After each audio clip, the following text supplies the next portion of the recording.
일단 수소전기차에 대한 부분들은 세계 최고의 기술 수준이라고 보시면 좋을 것 같아요.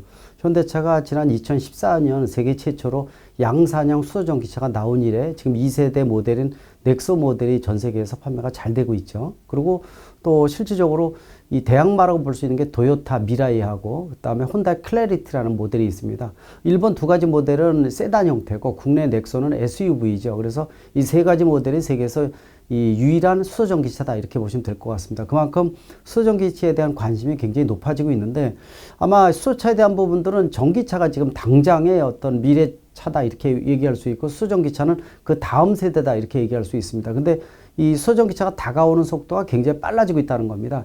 이 관련된 밸류 체인이 굉장히 많이 빨라지고 있어요. 그러다 보니까 현대중공업 같은 데는 수소 밸류 체인을 직접 구성을 하고 있고 대부분 그룹들이 관여하는 부분들은 수소나 액화수소의 생산 또는 시스템을 구축을 한다고 보시면 더 좋을 것 같아요. 예를 들어서 효성이라든지 SK라든지 포스코 같은 경우에는 직접 생산하는 부분들이 굉장히 많습니다. 또 관련해서 두산 같은 경우에는 수소 연료전지 이 시스템을 좀 구축하는 이런 부분들이 굉장히 많다고 볼 수가 있는데 또 독특한 거는 수소의 생산 방법에 있어서 기존에 지금 부생수소를 주로 많이 쓰고 있거든요. 부생수소라는 것이 석유자원에서 뭐 여러 가지 물질을 빼낼 때 나오는 이 찌꺼기 가스가 부생수소입니다. 지금 수소차에 들어가는 게 주로 부생수소고요. 이 부족한 수소들은 이 천연가스에서 직접 그 계절화 시켜가지고 수소를 뽑아내는 방법을 쓰고 있어요.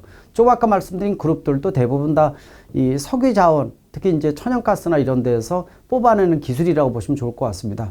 수소라는 것 자체가 에너지 캐리어는 아니어도 에너지 소스는 아니어도 에너지 캐리어다 이렇게 볼 수가 있거든요. 자연계에 그냥 존재하지는 않습니다. 그러나 에너지 다원화 또 전기 에너지라는 것은 저장하여서 필요할 때 쓰기가 상당히 어려운 부분이 있는데 수소라는 것은 남아있는 이익의 전기를 이용을 해서 수소를 뽑아내게 되면 저장도 오래 할 수가 있고 그래서 에너지원의 다원화를 시켜준다. 또 무공해라는 부분들도 있고요.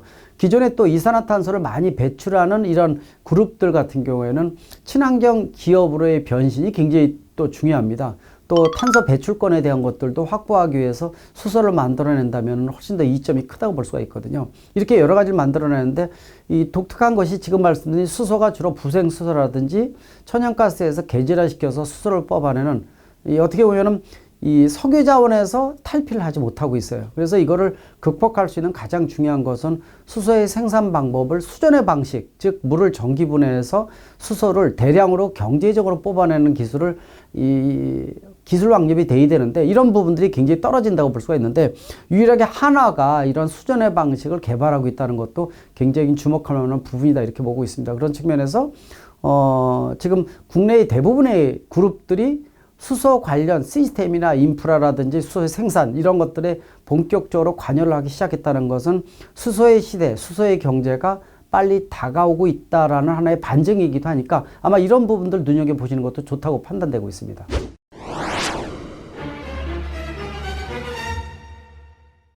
이산화탄소 배출권이라고 보시면 돼요. 일반적으로 우리가 테슬라가 작년에 전기차의 세계 시장 점유율이 19% 넘어가면서 50만 대 생산, 올해는 75만 대까지 생각을 하고 있는데 실제로 테슬라가 돈을 많이 벌었다고 얘기를 하고 있지만 전기차를 팔아서 남는 이 수익 모델은 아주 크지는 않아요. 상당히 더 큰 부분이 뭐냐면 탄소 배출권이라는 겁니다. 전기차를 만들면 만들수록 이산화탄소 배출이 굉장히 줄어든다. 이런 기업은 같은 경우에는 수소를 많이 배출하는 기업은 상대적으로 이산화탄소 배출에 대한 벌금이 굉장히 클 수밖에 없어요. 지금 세계적으로 이미 규제가 강화되고 있거든요. 이런 기업들은 많이 배출하는 만큼 이산화탄소의 배출권을 갖고 있는, 이산화탄소의 권리를 갖고 있는 데서 사들여야 돼요. 사들여야지 이걸 상세가 될 수가 있어요. 그래서 작년에 실제로 테슬라가 전기차만 생산하기 때문에 탄소 배출권에 대한 권리를 가장 많이 가지고 있는 기업 중에 하나인데 이거를 탄소를 많이 배출하는 기업에다가 팔아먹을 수가 있어요. 돈하고 직결된다는 거죠. 그래서 테슬라는 전기차 자체를 판매해서 얻는 수익보다도 이거를 생산해서 나오는 탄소 배출권에 대한 비용, 수익이 더 크다 이렇게 얘기할 정도거든요. 그래서 탄소 배출권 문제는 이산화탄소를 많이 배출하는 산업군, 특히 이런 공장 같은 데는 더더욱 문제점도 커지고 고민사항이 커진다고 볼 수가 있기 때문에 국내의 그룹들 중에서는 이러한 탄소 대한 배출이 상당히 지금 기업 운영에 부담이 되는 기업들이 점차 늘어나고 있어요. 그래서 수소를 생산하게 되면 상쇄시킬 수 있는 탄소 배출권이라든지 또 이 무공해 에너지원을 만들어낸다는 측면도 있기 때문에 이런 부분들이 상당히 중요한 부분이고, 그만큼 수소 경제, 수소의 시대가 빨리 다가오고 있다, 이런 뜻을 가지고 있다고 보고 있습니다.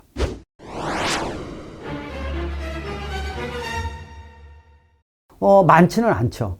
실제로 친환경 시스템을 회의되고 이거를 또 유엔이나 이런 CDM 사업을 통해서 인증을 받아야 되거든요. 그래서 그런 부분들은 아직까지는 굉장히 미흡하다 이렇게 보고 있고, 실제로 국내가 이산화탄소 배출량이 전 세계에서 한 7위권 정도가 돼요. 굉장히 높은 국가입니다. 세계 1위는 역시 이제 미국, 중국을 다툰다 이렇게 볼 수가 있고요. 그래서 이산화탄소 문제가 앞으로 굉장히 많이 부각이 될 것이기 때문에, 그래서 국내 그룹들이 이산화탄소가 배출을 많이 시키는 기업들은 다 부담으로 되는 거고요. 또 이거 권리를 갖고 있는 데서 사들여야지만 상세를 시킬 수가 있어요. 그래서 그런 부분들이 앞으로 이 수소를 만들어내는 가장 또 중요한 이유가 아닌가 이렇게도 보고 있습니다.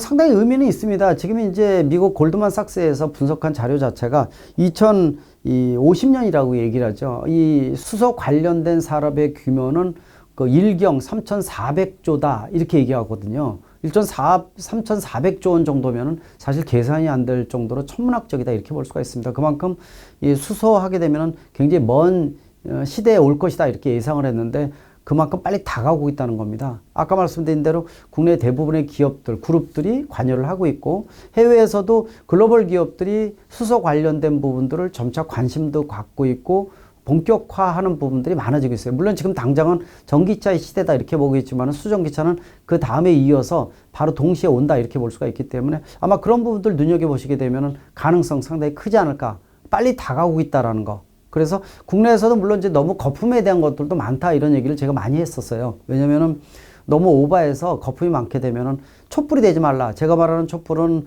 자기 몸 태워서 거름되지 말라는 얘기죠. 뒤에 따라오는 기업들이 수익 모델은 다 가져가고 앞에 있는 기업은 개척하다가 비용을 다 쓰고 자기 몸 상하는 이런 경우도 굉장히 많이 있거든요. 그래서 수소에 대한 부분들은 하는 건 좋은데 너무 오버해서 다른 분야의 비용까지도 투자를 하게 된다면 상당히 좀 낭비성이 있지 않느냐라는 측면을 언급했었고, 또 미국과 유럽이 수소차를 못 만드는 게 아니라 안 만든다 이런 얘기를 했습니다. 안 만든다는 얘기는 아직은 본격적인 비즈니스 모델이 나오기에는 시간이 좀 더 필요하다. 지금 이렇게 국내의 기업들도 투자를 하고 있지만은 실제로 이게 수익 모델, 흑자 모델로 전환되는 데는 아직 시간이 많이 걸리는 건 사실이에요. 그러나 흐름은 상당히 빨라지고 있다는 건 분명히 말씀드릴 수가 있습니다.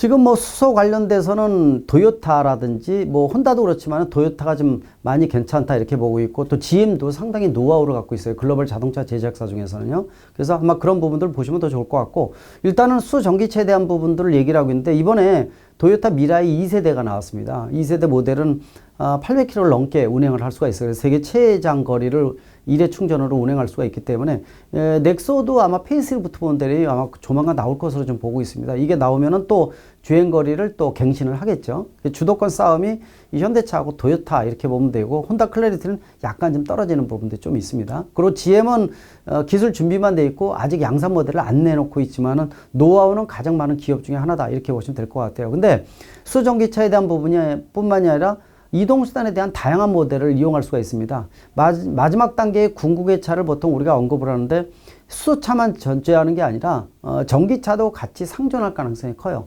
중단거리형에서 무공해 지역 같은 데는 전기차가 훨씬 더 유리하다 볼 수가 있고, 장거리형, 특히 이제 대용량이라든지 특히 건설기계, 중장비 쪽은 디젤을 대신할 수 있는 기술이 현 시점에서 없다고 볼 수가 있거든요. 그러나 미래에는 건설기계, 중장비 쪽에 이 수소 연료전지 시스템이 들어가서 응용 가능성 굉장히 높다고 볼 수가 있습니다. 지금도 내연기관차 보면은 가솔린과 디젤이 상존하는 것과 똑같이 미래 궁극의 차는 전기차와 수전기차가 역할을 틀리하면서 상존할 가능성이 크다는 거죠. 이거는 지상만 달리는 자동차만 말씀드린 거고, 사실 모든 모빌리티에 대해서 수소 관련 시스템이 들어갈 가능성이 상당히 큽니다. 뭐 드론, 수소 드론이라든지 또 수소 열차, 수소 트램 같은 거, 또 수소 보트 이런 거, 배도 많이 적용을 할 수가 있죠. 그래서 특히 이제 UAM 같이 도시명 항공 모빌리티 쪽을 현대차를 비롯해서 국내에서 컨소시엄 3군데가 본격화하고 있는데요. 이것도 앞으로 천문학적인 이 사업 모델이 된다 이렇게 얘기를 하고 있죠. 이런 UAM 같은 도시명 항공 모빌리티도 뭐 예를 들어서 100km 이내의 단거리 같은 데에서는 전기를 이용한 이 드론 또는 UAM이 이제 활성화될 것으로 보고 있고, 그러나 장거리용 같은데 200km, 300km 넘어가는 UAM 같은 경우에는 실질적으로 수소 연료전지 시스템이 훨씬 더 유리하다고 말씀드릴 수가 있죠. 그리고 국내에서는 수소 전기차만 만드는 게 아니라 엑시언트라고 해서 작년 12월 달에 스위스로 세계 최초의 양산형 수소 트럭이죠. 이거를 아마 수출한 거 여러분들 아실 겁니다. 이것도 지금 주문량이 아마 1000대로 아마 넘어가면서 세계의 어떤 이 승용차뿐만이 아니라 트럭 분야까지 또 상용차까지 이 수소 연료전지 시스템을 넣는 이런 것들도 세계를 주도한다 볼 수 있다는 거죠. 이런 것들도 기하급수적으로 시장은 커질 것으로 예상을 지금 하고 있고요. 또 예를 들어서 그 수소 드론 같은 경우에는 현대 로템 같은 경우가 지금 본격화해서 연구를 지금 하고 있습니다. 또 배도 마찬가지죠. 중소기업이긴 하더라도 수소 보트 같은 거 이런 것들도 시범 모델이 나오기 때문에 아마 응용도가 모든 모빌리티에 모두 적용이 된 가능성이 높다는 거. 그래서 아마 그런 부분들이 의미가 있는 어떤 모빌리티의 새로운 세계를 열어가는 수소차의 역할이 그만큼 커지고 있다고 말씀드릴 수 있는 하나의 반증이기도 합니다.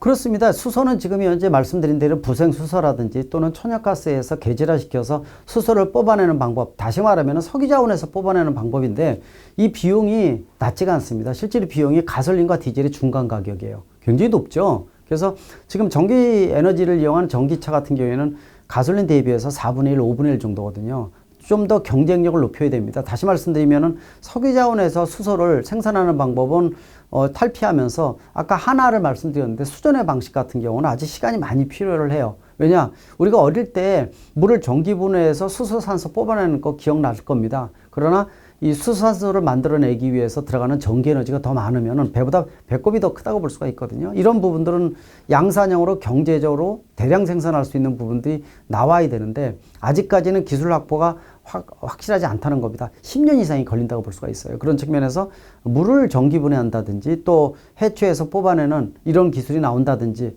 안정되게 공급을 해줘야 된다 이렇게 볼 수가 있어서 수소의 생산 또 이동에 대한 것들, 저장에 대한 것들, 또 수소차는 오직 수소 충전소 위에는 쓸 수가 없거든요. 전기차만 하더라도 벽에 100년 이상 쓰면서 콘센트라든지 전기가 나와 있는 이 말단 부분들은 어디든지 연결해 쓸 수 있는 게 전기차이기 때문에 굉장히 편리성이 높아요. 상대적으로 수전기차에 대한 것은 수소 충전소 빼놓고는 방법이 없습니다.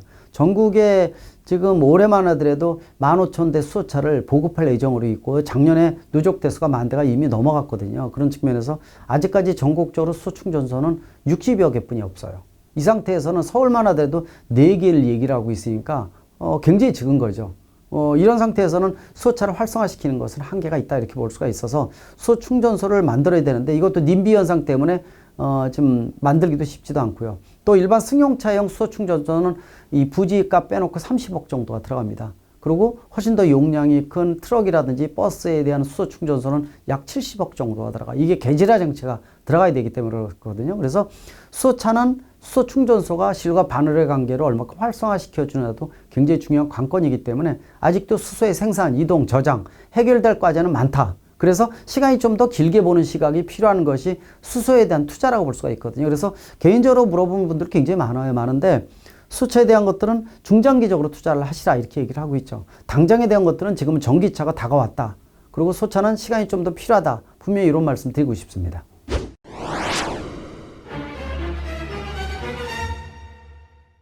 정부는 법적 제도적으로 개선할 수 있는 즉 규제 일변도의 포지티브 정책을 풀어서 뭐 심지어는 규제 샌드박스를 활용을 해가지고 문제를 풀어주는 것도 있어요. 저도 심사위원으로 참여를 하면서 1호로 풀어줬던 것이 뭐냐면 국회 수충전소 들어가게 해준 겁니다.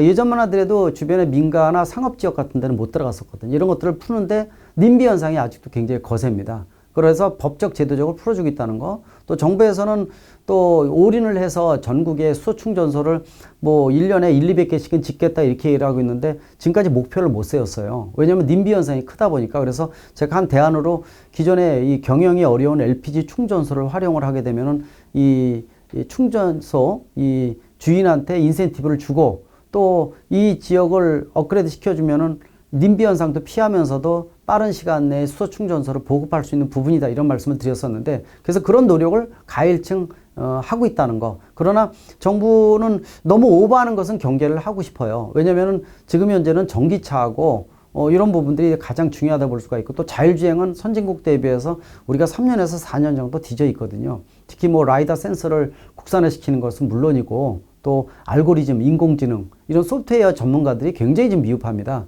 따라서 이런 쪽에 올인을 좀 더 해줘야 되는데 수소차는 시간이 좀 더 걸리는데 너무 오버하고 있는 부분들도 있어요. 그러다 보니까 거품이 너무 많습니다.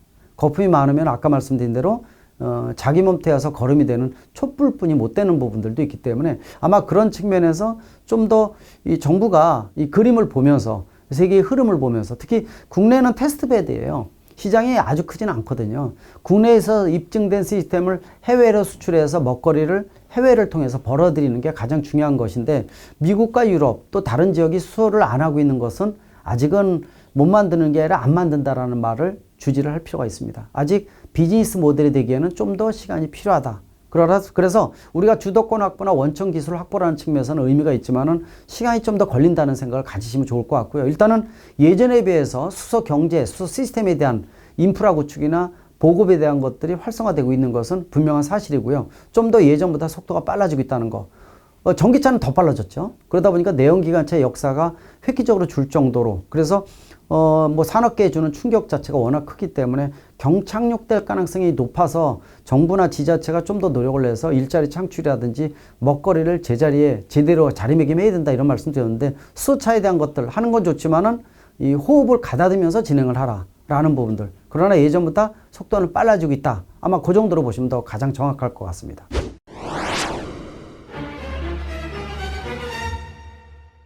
맞습니다. 이 수소차에 대한 것들이 막연하게 수소 폭탄 터지면은 그런 막연한 생각을 가지고 있거든요. 이거 잘못된 생각이라는 거를 홍보나 캠페인을 통해서 수소차가 안전하다, 3중, 4중으로 돼 있다라는 것들도 이 검증을 해줘야 되고요. 수소차에 대한 것들은 세계 최고의 기술이지만 수소 충전소는 우리가 한 60%뿐이 안 돼요. 국산화율이. 그만큼 수소 충전소에 관련된 재료라든지 용기라든지 시스템에 대한 것들을 좀 더 업그레이드 시켜서 국산화 시켜야 되는 것도 가장 중요하고 또 아까 말씀드린 LPG나 이런 충전소를 활용을 해서 좀 더 수소 충전소를 늘려야 되고요. 또 안전도는 뭐 기본이라고 볼 수가 있죠. 그래서 홍보나 캠페인을 통해서 님비 현상을 지금 희석시키는 이런 노력도 가일층 좀 노력을 해야 된다. 그래야지만 수소 경제 시대에서 우리가 주도할 수 있는 부분들을 확실하게 테스트 베드에서 성공적으로 안착이 되고 해외로 나갈 수 있는 기반이 만들어진다. 이렇게 볼 수가 있습니다.